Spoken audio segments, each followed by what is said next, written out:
b-boy stance. This is not me getting ready to dance. This is my straight jacket. This is how I've learned to hold myself in the open. You see, no one ever told me you didn't have to be in a closet to lie to yourself.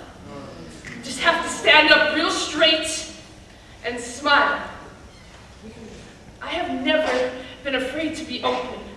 I always wore my pain and history on my sleeves to be performed at a moment's notice, but sometimes fear doesn't make sense. It isn't logical. I grew up knowing both of my parents would be more than okay if I was gay. You see, in my kitchen growing up, there were rainbow magnets in my mother's refrigerator, hate-free zone proclamations, but still to this day, I get choked up when faced with the word bi, queer, or gay. There is something I am afraid of. Something I have tried so hard to run from. In September of 2008, I moved to California for 2 reasons subconsciously.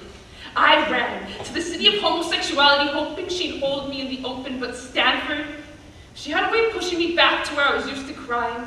Everyone who comes to Stanford finds out you don't come here to boost your self-esteem, and you don't stay unless you can deal with the blows. And so since I couldn't go home, I ran straight from my bedroom closet to a closet-sized dorm room. I found comfort in being boxed in. You see, that way, it's much harder to fall, and even when you do, hardly anyone ever notices. Stanford taught me to be invisible. So that even though every part of my being screamed gay, like I was some rainbow, flagging down some lesbian cruise convention, I learned how to not exist for 3 months. But when California's Proposition 8 passed, making it illegal for people like me to be married, I was legally deemed a second-class citizen. I watched the vote count rise, the gap widen between right and wrong, while cheering Obama's win. I watched thousands of people lose. This is not the change I voted for. So hatred opened my door, and I found myself exposed, hurt, and angry. Wanting to be strong enough to wear my pain on my sleeves and speak, but this was all I had. A poetry book with similes I was too afraid to share, and 2 arms that wouldn't fold. How would I teach a nation to love what it doesn't understand if I wasn't strong enough to hold myself up in front of them? So for the first time in my life, I realized that being gay is not about being different, it's about being the same. It's about loving yourself enough to fall in love with yourself and being more than okay with that.